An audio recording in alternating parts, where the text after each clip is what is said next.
नमस्कार, स्वागत है आप सभी का म्यूचुअल फंड हेल्पलाइन में। आपके साथ मैं हूं स्वाति। आप शेयर बाजार में सीधे निवेश नहीं करना चाहते हैं, लेकिन फिक्स डिपॉजिट और बैंक सेविंग अकाउंट से ज़्यादा रिटर्न की चाहत रखते हैं, तो आपके लिए म्यूचुअल फंड एक बहुत ही बढ़िया विकल्प है। म्यूचुअल फंड में आप अपने हर छोटे बड़े लक्ष्य के लिए निवेश कर सकते हैं और निवेश की सही स्ट्रैटेजी अपनाकर बेहतर मुनाफा भी कमा सकते हैं। तो म्यूचुअल फंड में कैसे होगा निवेश, लक्ष्यों के मुताबिक किस फंड में निवेश करना है, ये कैसे तय करें, इस तरह के तमाम सवालों के जवाब हम देंगे अपने शो म्यूचुअल फंड हेल्पलाइन में। चलिए शुरू करते हैं आज का शो और देखते हैं कि आज के शो में खास क्या है। सेग्रीगेटेड पोर्टफोलियो में रखे निवेश को कैसे निवेशक रिडीम करेगा, मॉडरेट रिस्क वाले इन्वेस्टर को किन फंड्स पे निवेश करना चाहिए, 5 साल के लिए अगर निवेश करना है तो क्या प्योर इक्विटी फंड सही विकल्प होगा। और फंडनामा में इस हफ्ते हम जान रहे हैं कि पोर्टफोलियो कब और कैसे रिव्यू करना चाहिए।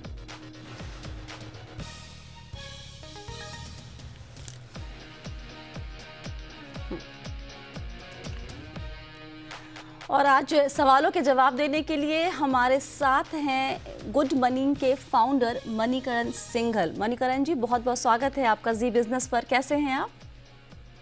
थैंक यू स्वाति, बहुत बढ़िया। आप कैसे हैं? एकदम बढ़िया, थैंक यू सो मच। सवाल जवाब का सिलसिला यहाँ शुरू करते हैं मणिकरण जी। पहला सवाल सुनील अरोड़ा जी हमारे साथ फोन लाइन पे जुड़ रहे हैं। सुनील जी नमस्ते, कहाँ से बात कर रहे हैं? मैडम मैं गुड़गांव से बोल रहा हूँ जी, बताइए।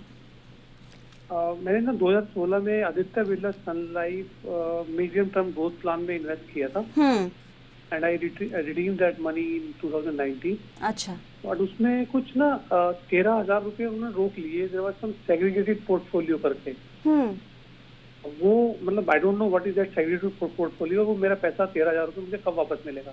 ओके मणिकरण जी, सबसे पहले तो ये समझाते हैं अपने दर्शकों को और खासकर सुनील जी को कि ये सेग्रीगेटेड पोर्टफोलियो क्या होता है।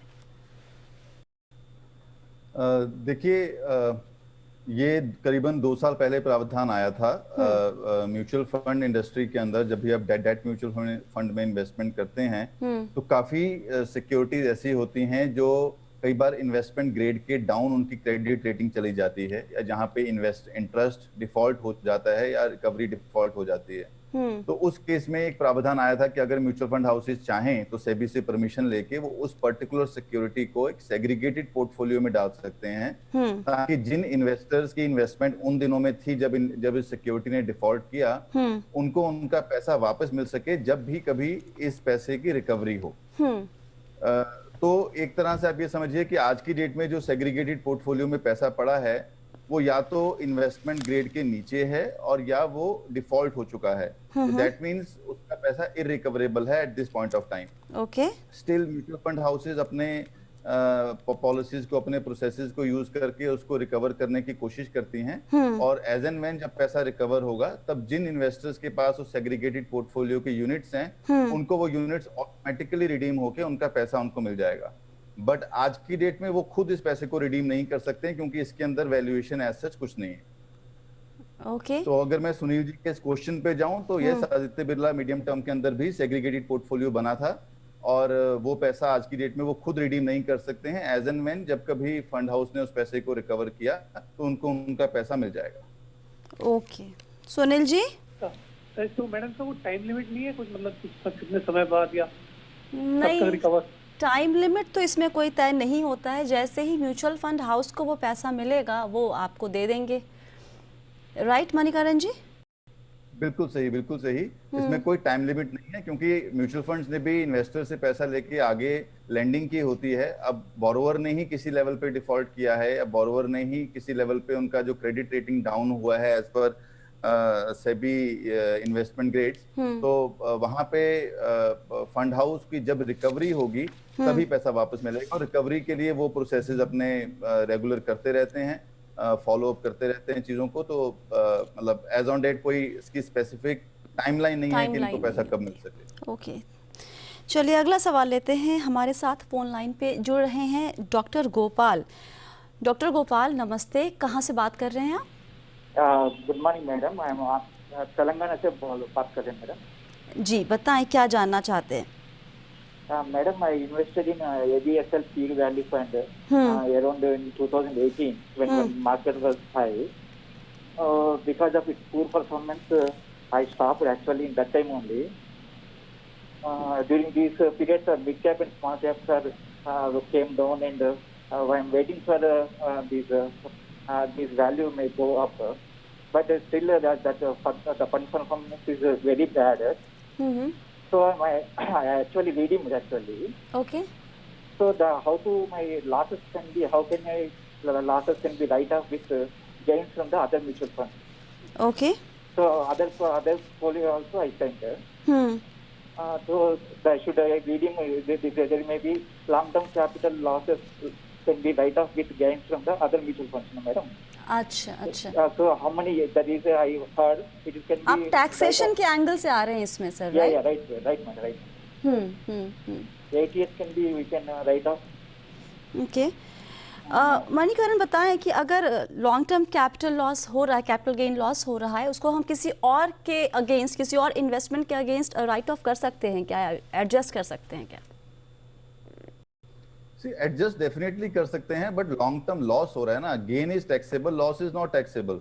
तो हम उसको कहीं से गेन लेने के लिए, मतलब लॉस को एडजस्ट करने के लिए हम गेन को क्यों ढूंढ रहे हैं? बेसिकली हमें तो अपनी इन्वेस्टमेंट्स को इस तरह से देखना चाहिए कि क्या ये हमारे गोल्स को अचीव कर पा रही है, क्या हम सही तरह के फंड्स में हैं कि नहीं है। जो इन्होंने डॉक्टर गोपाल ने बताया कि उन्होंने 2018 से इन्वेस्टमेंट किया हुआ है बिरला प्योर वैल्यू फंड के अंदर, तो वैल्यू स्ट्रेटेजी अपने आप में काफी टाइम लेती है रिटर्न निकालने के लिए, और हर फंड हाउस का एक डिफरेंट स्ट्रेटेजी होता है वैल्यू फंड का पोर्टफोलियो बनाने के लिए। तो उनको इसको टाइम देना चाहिए। 30 months is not I mean good time frame to जज एनी फंड। तो इसको टाइम दीजिए ताकि इसमें से रिटर्न आने की उम्मीद हो, क्योंकि वैल्यू में कोई भी डिफाइंड मार्केट कैपिटलाइजेशन नहीं होती है। हर फंड हाउस अपने तरीके से वैल्यूएशन निकालने की बात करता है। शायद ये स्मॉल कैप में है, शायद ये लार्ज कैप में है, मिड कैप में है।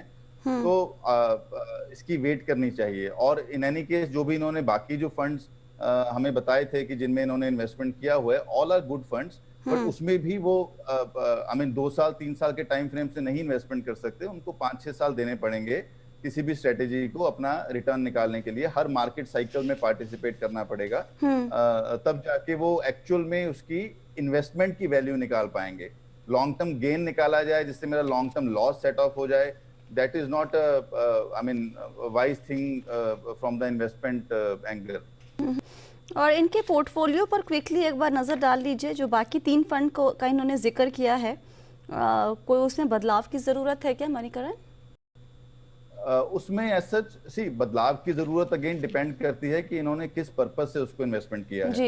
इन तीनों फंड्स में जहां पे इनकी इन्वेस्टमेंट है, all are equity funds. Multi cap fund है, एक large and mid cap fund है, पीपीएफएस का भी मल्टी कैप फंड है। तो एज सच फंड्स अपने आप में अच्छे हैं, बट इट्स जस्ट इन्वेस्टमेंट तो रिटर्न देती है, इन्वेस्टर उसको ले पाता नहीं ले पाता, that is a separate thing. तो stick to your portfolio, follow the asset allocation root.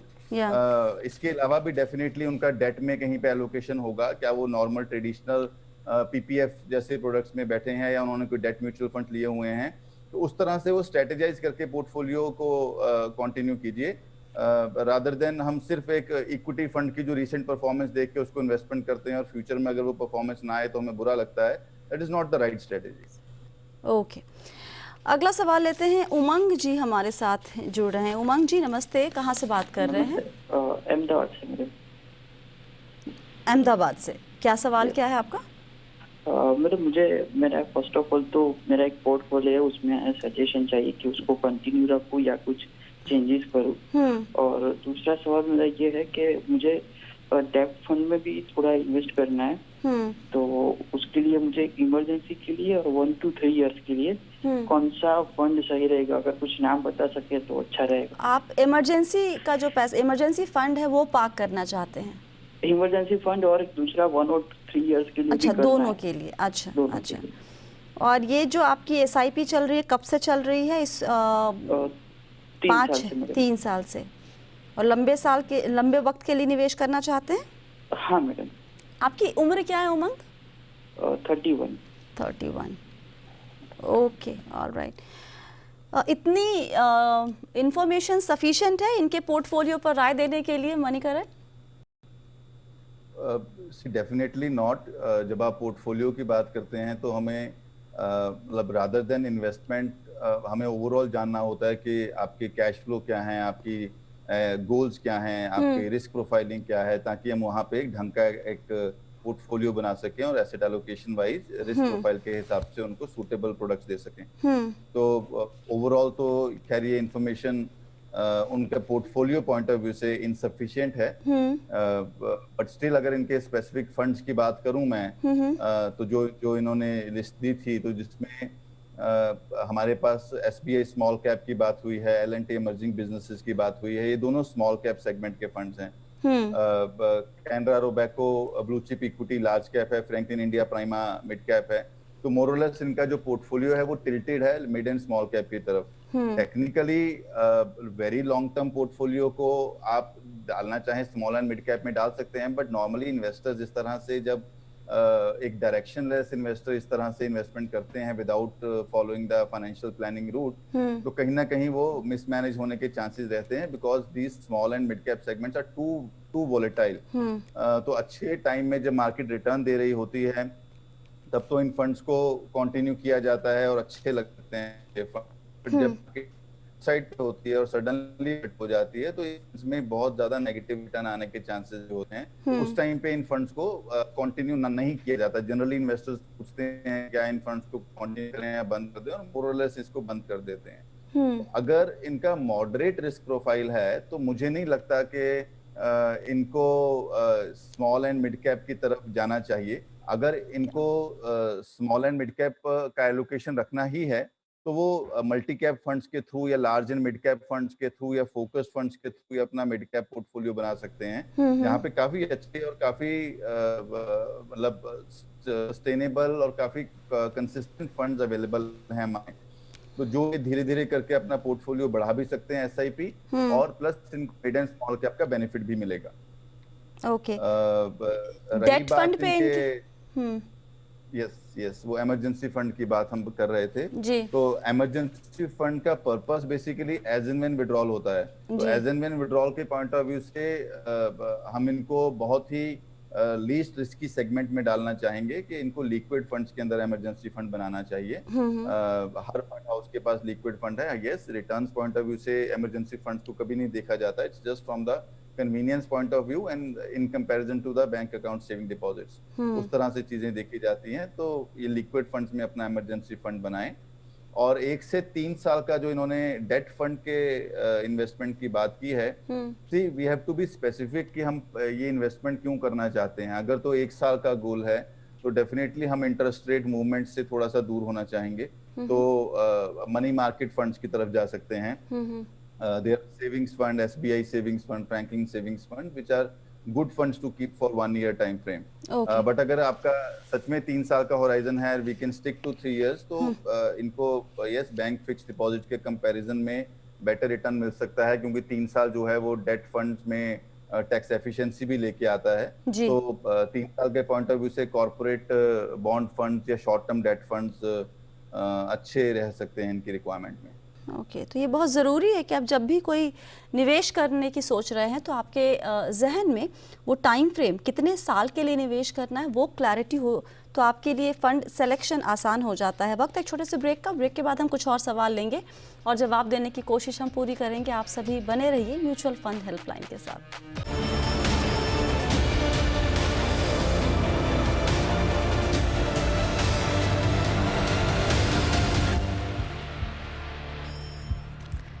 Mutual fund helpline में एक बार फिर से आप सभी का स्वागत है। आज आपके सवालों के जवाब देने के लिए हमारे साथ है गुड मनी के फाउंडर मणिकरण सिंघल।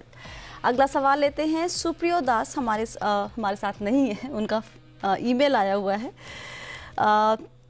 14 साल के लिए निवेश करना चाहते हैं, उम्र है इनकी 48 साल।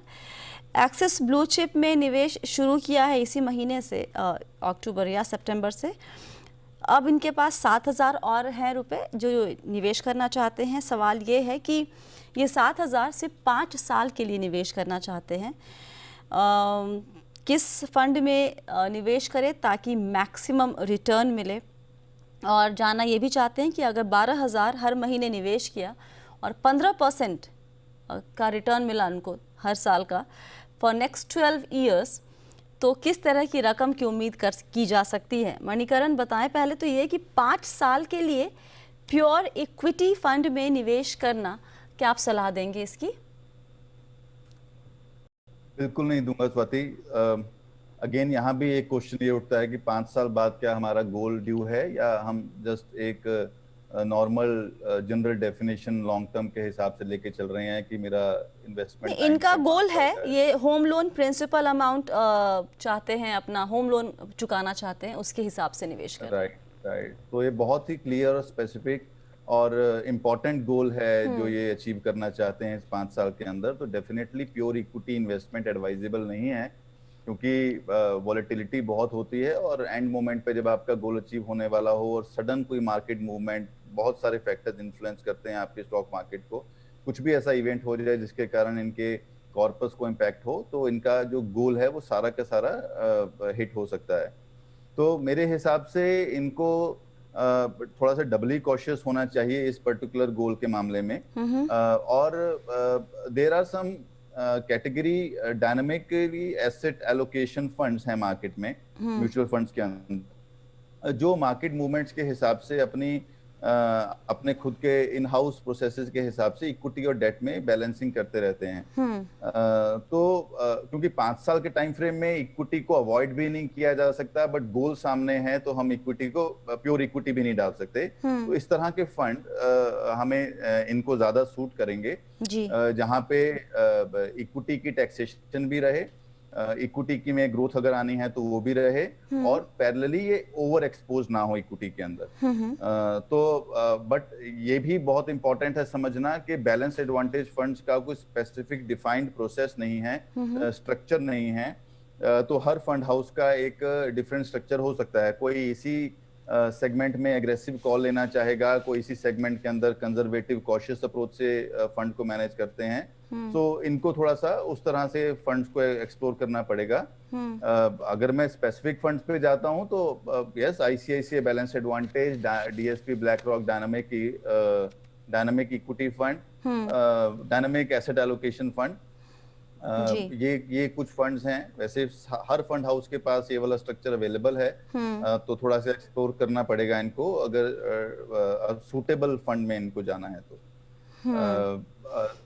रही बात आपके नेक्स्ट क्वेश्चन की, आपने बोला कि कुछ 12,000 रुपए पर मंथ इन्वेस्ट करना चाहते हैं अगले 12 सालों के लिए, और 15% हर साल से बढ़ाते जाएंगे जी। उस केस में इट्स अगेन मैथमेटिकल क्वेश्चन। तो अगर हम फ्यूचर रिटर्न्स को एज्यूम करना पड़ेगा, वी कांट से कि ये वाली रिटर्न श्योरिटी से आएगी, बट 12 साल का टाइम फ्रेम है तो हम 10 से 12% का रिटर्न एज्यूम कर सकते हैं, डिपेंडिंग इन्होंने किस तरह का एसेट एलोकेशन चूज किया है। तो अगर 10% की रिटर्न से इनका इन्वेस्टमेंट ग्रो करता है और हर साल हम 15% से इन्वेस्टमेंट को इंक्रीज करते हैं, तो करीबन 63,70,000 रुपए इनका कॉर्पस बन सकता है। और अगर वही रिटर्न 12% से आती है तो करीबन 69,80,000 रुपए के करीबन कॉर्पस इनका बन सकता है। But one has to be very sure वो किस तरह के एसेट एलोकेशन में जा रहे हैं, उनको सूट करती है रिस्क प्रोफाइलिंग को, क्योंकि रिटर्न एक अलग पार्ट है, रिस्क ज्यादा बॉदर करता है इन्वेस्टर्स को। एब्सोल्युटली। मैंने सवाल में एक गलत सवाल पूछ लिया था। इन्होंने कहा था कि 12,000 हर महीने निवेश करते हैं और 15% इसको इंक्रीज करते हैं। मैंने उसको 15% रिटर्न के लिहाज से पूछा था, माय बैड, सॉरी। चलिए, यहाँ पर सवाल जवाब का सिलसिला ख़त्म करते हैं और हम रुख करते हैं हमारे ख़ास सेगमेंट फंडनामा की तरफ।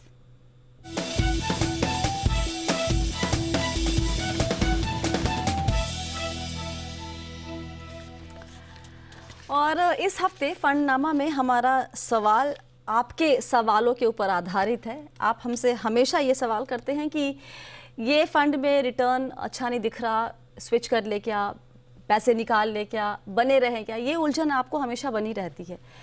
तो इसके ऊपर जो एक सवाल आता है वो ये कि भाई आपको अपना पोर्टफोलियो कब रिव्यू करना चाहिए, कब आप फैसला करेंगे कि कोई एक पर्टिकुलर फंड में आपको बने रहना चाहिए या फिर ये निकल जाने का सही वक्त है।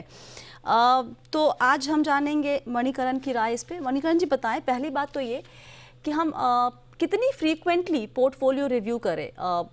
लोग हर दिन करने लगते हैं, कुछ लोग सालों साल करते ही नहीं है। देखिए, हर दिन करना तो बिल्कुल एडवाइजेबल नहीं है। पर जिस तरह की चीजें, जितने फ्रीक्वेंट चेंजेस हम रिसेंट टर्म्स में देख चुके हैं म्यूचुअल फंड कैटेगरीज के अंदर, म्यूचुअल फंड प्रोसेसेस के अंदर, तो सालों साल भी बैठे रहना सही नहीं हो सकता जी। तो एक होता है रिव्यू करना, एक होता है मॉनिटरिंग करना जी। रिव्यू का कोई बेसिस होता है कि आपने जब प्रोडक्ट परचेज किया था, जब आपने एक पोर्टफोलियो बनाया था, तो उसके क्या रीजंस थे। और मॉनिटरिंग होता है कि हम इस फंड को करीबन देखते रहें, वॉच करते रहें, सो दैट अगर कोई ऐसा इवेंट होता है या अदरवाइज कोई ऐसा रेगुलेटरी एक्शन होता है तो हम उस पोर्टफोलियो, उस फंड के ऊपर हम कोई एक्शन लेना चाहें ले सकें। जैसे 2017 में जब रिकैटेगराइजेशन हुई थी फंड्स की, तो बहुत सारे फंड्स आपस में मिक्स मैच हो गए थे। लार्ज कैप लार्ज मिड बन गया था, लार्ज मिड लार्ज कैप बन गया था, मल्टी कैप लार्ज रह गया था। तो बहुत सारे पोर्टफोलियोज में ये देखा गया था कि एक ही कैटेगरी के 4-5 फंड्स हो गए हैं। तो दैट इज अगेन, तो दैट वाज द टाइम कि हम उस पोर्टफोलियो में से कोई एक्शन लें और कुछ फंड्स को उसमें से निकाल के डिफरेंट कैटेगरीज में, डिफरेंट स्ट्रेटेजीज में मूव करें, ताकि पोर्टफोलियो की कोरिलेशन, फंड्स की कोरिलेशन एक पोर्टफोलियो में कम हो सके। तो दैट वाज द टाइम जब डेट फंड्स के ऊपर भी IL&FS का इशू आया था, जहां पे, और प्लस रिसेंटली जब लॉकडाउन हुआ तो काफी लोगों ने क्रेडिट रिस्क की तरफ ध्यान देना शुरू किया। कुछ लोगों को सूट नहीं करता क्रेडिट रिस्क पोर्टफोलियो, फिर भी वो बैठे थे उस टाइम पे। तो दोज वर द टाइम्स जहां पे फंड्स में से एक्शन लेना बन जाता है कभी कभी। तो हम उन फंड्स में से निकलना प्रेफर करते हैं। फंड मैनेजर चेंज हो गया, तो फंड के अंदर हैवी रिटर्न्स लगनी शुरू हो गई। तो there can be so many factors जिसको मॉनिटरिंग में हम पॉइंट आउट कर सकते हैं। बट अगर हम ब्रॉडली बात करते हैं तो रिव्यू जो है वो आप ये समझिए करीबन 1 साल का टाइम तो हमें कम से कम हर फंड को, हर इन्वेस्टमेंट पोर्टफोलियो को देना चाहिए for a detailed review.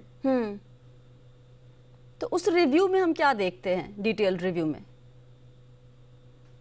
Detailed review में आप गोल्स देखते हैं कि मैंने ये फंड लिया था तो किस पर्पस से लिया था। मैंने अगर उस टाइम पे 5 साल के लिए लिया था, आज उस रिक्वायरमेंट को 4 साल रह गए हैं, तो क्या मैं आज भी उस फंड में बैठा रहूं या निकल जाऊं? क्या उस फंड की कुछ स्ट्रेटेजी चेंज तो नहीं हुई है, मुझे रहना सूट करेगा नहीं सूट करेगा? फंड हाउस ने कोई इन्वेस्टमेंट स्ट्रेटेजी चेंज तो नहीं की? आपके फंड का कोई एक्सपेंस रेशियो तो नहीं बन गया? क्योंकि आजकल जब भी कभी फंड हाउस कोई एक्सपेंस रेशियो चेंज करता है तो हर इन्वेस्टर को मैसेज आता है, ईमेल आती है कि उनका एक्सपेंस चेंज हो गया है। तो कहीं उस पर कोई हैवी चेंजेस तो नहीं उनको दिखाई दे रहे? आप जिस टाइप के फंड में रहना चाहते थे, जिस कैटेगरी में रहना चाहते थे, आज भी वो कैटेगरी उसी टाइम उसी तरह से एप्लीकेबल है या नहीं है? एक्टिव वर्सेस पैसिव आप देख सकते हैं कि बहुत बार एक्टिव फंड्स की रिटर्न पैसिव फंड से कम आई है पिछले कुछ सालों में, आप अगर ऑब्जर्व करेंगे तो शायद अब वो टाइम आ गया है जब हम एक्टिव से निकल के पैसिव में जाना चाहें। तो या पैसिव को देखा गया तो शायद थोड़ा सा एक्टिव ऐड किया जाए। तो व्हाटएवर, जिस भी रीजन से आपने फंड सेलेक्ट किए थे, वो ही सारे रीजंस, फाइनेंशियल प्लान रिव्यू होगा, गोल प्लान रिव्यू होगा, इन्वेस्टमेंट प्लान उस गोल प्लान से मैपिंग हो रही है कि नहीं हो रही, आपका रिस्क प्रोफाइल अभी भी वही है या चेंज हुआ है। अब वो रिस्क प्रोफाइल ही चेंज हुआ है कि आपके परसेप्शन चेंज हुई है मार्केट मूवमेंट्स के हिसाब से, राइट? तो एसेट एलोकेशन में कुछ चेंज करना चाहिए कि नहीं करना चाहिए। So these are the some of the parameters जिसके बेस पे हम इन म्यूचुअल फंड पोर्टफोलियो रिव्यू कर सकते हैं। तो दर्शकों को ये समझना बहुत ज़रूरी है कि रिव्यू करना और मॉनिटर करने में फ़र्क है। रिव्यू आप साल में एक बार करें और जो मॉनिटरिंग है अपने इन्वेस्टमेंट की, उस पे आप नज़र रखिए रेगुलर बेसिस पे। लेकिन पैनिक नहीं करना है कि मतलब हर दिन देख रहे हैं। और मॉनिटर करने का मतलब ये कतई नहीं होगा कि आप आज NAV अगर 10 है, कल को 8 हो गई तो अरे अरे ये तो कम हो गया, अब निकल जाने का टाइम हो गया क्या, या फिर बने रहे। वो नहीं होता है मॉनिटर करना। इस चीज़ को आप ज़रा समझ लीजिए। बहुत बहुत शुक्रिया मणिकरण जी आज सभी सवालों के जवाब देने के लिए। और आप चाहते हैं कि आपके सवाल के जवाब हमारे एक्सपर्ट दें, तो उसके लिए आपको अपने सवाल हमें भेजने होंगे। और सवाल जब भी भेजते हैं तो प्लीज़ अपना नाम और नंबर ज़रूर लिखिए। आपको लगता है कि आपने सारी डिटेल्स हमें दे दी हैं अपने सवाल में, अपने ईमेल में, लेकिन कई दफ़ा वो डिटेल्स अधूरी होती हैं। तो इसलिए ज़रूरी है कि आपका नंबर हो वहाँ, ताकि आपसे हम बात कर सकें और सवाल को सही तरीके से समझ सकें। फिलहाल के लिए शो में इतना ही। आप सभी बने रहिए जी बिजनेस के साथ। नमस्कार।